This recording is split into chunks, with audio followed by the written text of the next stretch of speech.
So 2 weeks ago today, we were preparing for my daughter's wedding, and we had rented a cabin in the mountains. We were in the mountains of Virginia, just beautiful part of the world.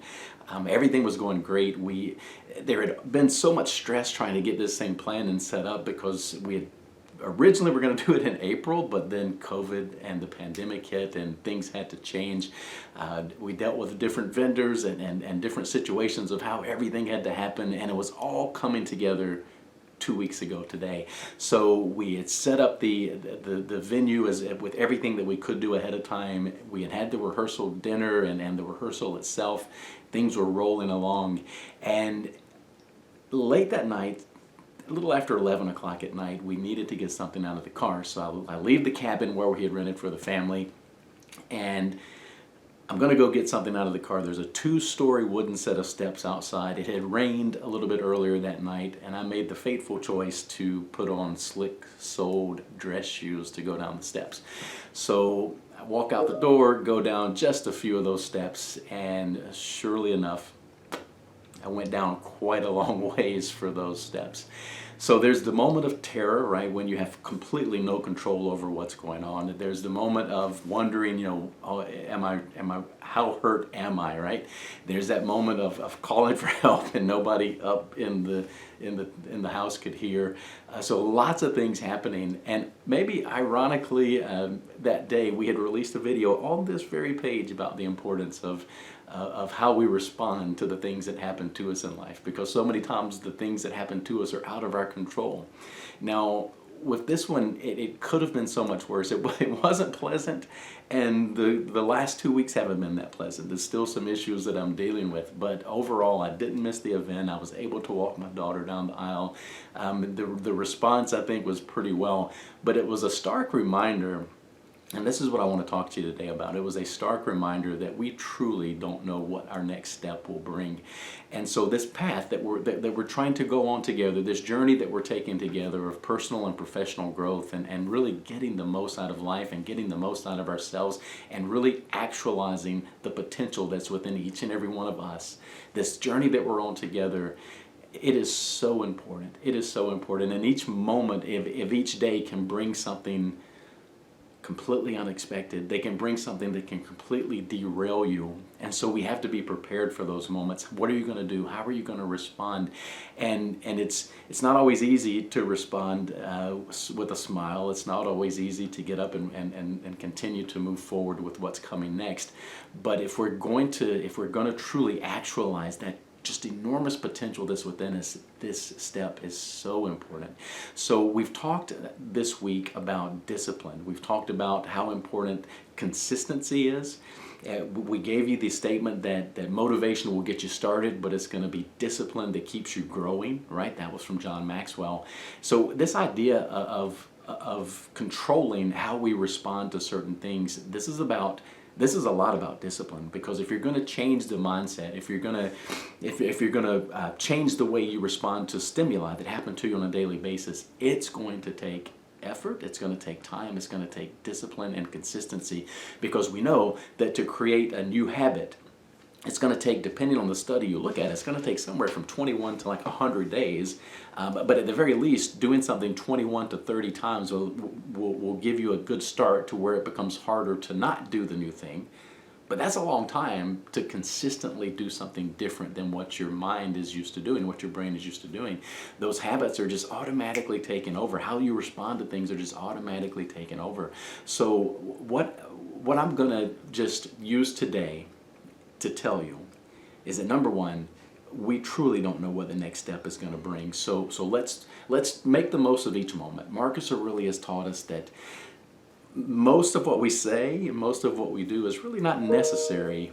What if each and every moment, each and every day, we spent time focusing and thinking, is what I'm doing right now really what's necessary? Is what I'm doing right now really serving me? Is what I'm doing right now the most important thing I should be doing?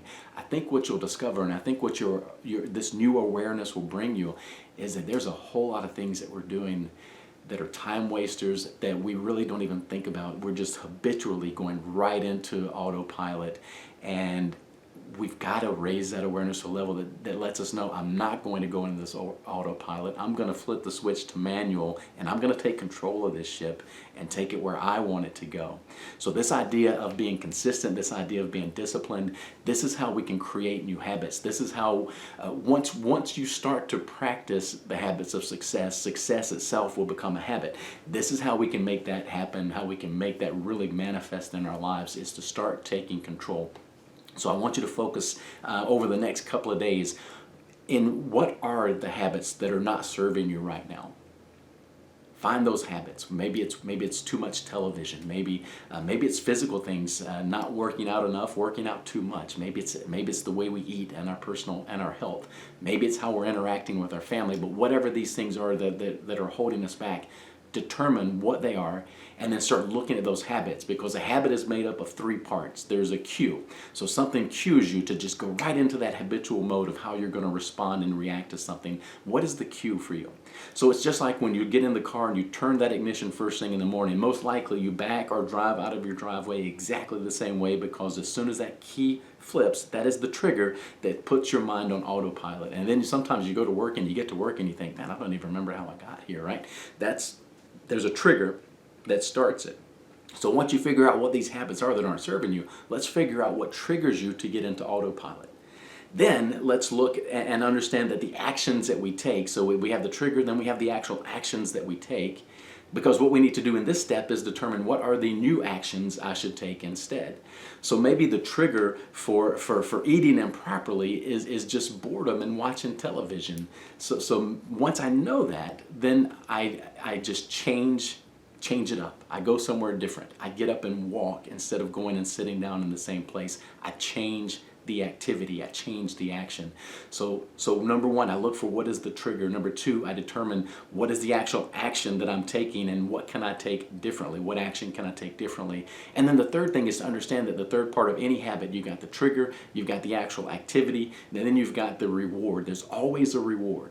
The reward, it's a lot of times it's not even, you're not even able to perceive that there's a reward that you're feeling from it. But there is. So the reward for just sitting down and vegging out is just that the mind enjoys that period of just blankness, and that's the immediate reward. So once you determine what the new action is, what the new activity is, what's going to be the reward? What's going to be the go-to? So as you're in step 1, not only do I want you analyzing what are the habits that aren't serving you, but why is it important to you that you change it? Because what is the purpose? What is the why? Remember, we talked about that. What is the purpose? And then when you get down into step 3 for the reward, it's much easier to identify and create this link in our brain of this new activity is leading to something great, and I'm going to have an immediate dopamine burst inside of my brain if I can just give a little bit of a reward there for each time I do this the right way. What is it going to be for you? But if you'll set up increased awareness, understanding what the triggers are for your habits, understanding what the habit itself is, what is the activity, and then what is the new habit I can take, and then number 3, what is the payoff, what is the reward, and then you can create this new set of habits, this new set of activities. You do that for a solid month, 2 months, all of a sudden this new activity, this new habit is going to be so hard to break. You're gonna wonder how you ever lived without it. And now this can be a habit of thought, how we think. It can be a habit of physical activity. Doesn't matter. Anything right now that's not serving you. So I started this out by how do we respond to certain stimuli.